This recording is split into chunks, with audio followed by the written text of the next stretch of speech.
could think, oh, these women are lesser than me, or I could be very derogatory about what I'm saying. Yes. But that's just an example though. Or you could just have, you know, your usual. No. Yeah. I mean, you make great points, Yeah. because in the conversation about social media and the internet, you and I both know women catch it on the internet. And so, in the thing that really kind of is like making me so happy right now in your conversation is this notion of integrity and data collection, cybersecurity, is this notion that we've now figured that out socially.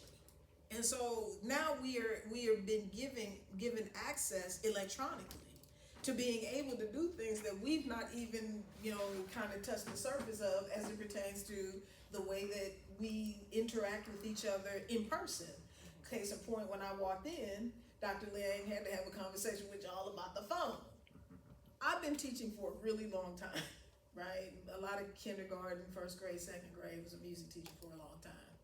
I never had to tell a kid to put their phone away. The first time that happened, I was working at Duke Ellington School of the Arts in DC, because I lived in DC for a little more than 20 years. And I was in charge of the academic program there. And there was a student who the French teachers told her, put the phone away. Right? And she didn't. And I was at a meeting downtown, so I missed all of the brouhaha. So when I get back, everybody's in a panic, right? Lisa just left, everything. Because this girl went off. Because the teacher said, give me the phone. And took the phone, right? And so the police were called, and she made a fuss, and she was cussing, and her mom had to come up there. And I said, this would not have happened at the time 5 years ago. 5 years ago, we didn't carry phones, but there's reasons why we do it. In a conversation about integrity, we started to have an uptick in school shootings. And so parents begin to say, well, I'm gonna have you take a phone, and then if something happens, then you can call me. So that was one of the reasons that kids started bringing phones to school, because before that, they didn't.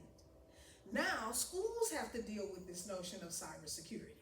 Because even in school, you are bullied on the phone that you're in your hand in school. So it's one of the questions that sociologists have been asking for the past 20 years about, you know, like you said, we've not even incorporated how to deal with people one-on-one. My friend didn't want to talk to me, and, you know. That's not true. Thank you. It's this notion that if we're not even handling and dealing with the issues in person, then, I mean, this in cybersecurity or the way that we engage in it, doesn't that kind of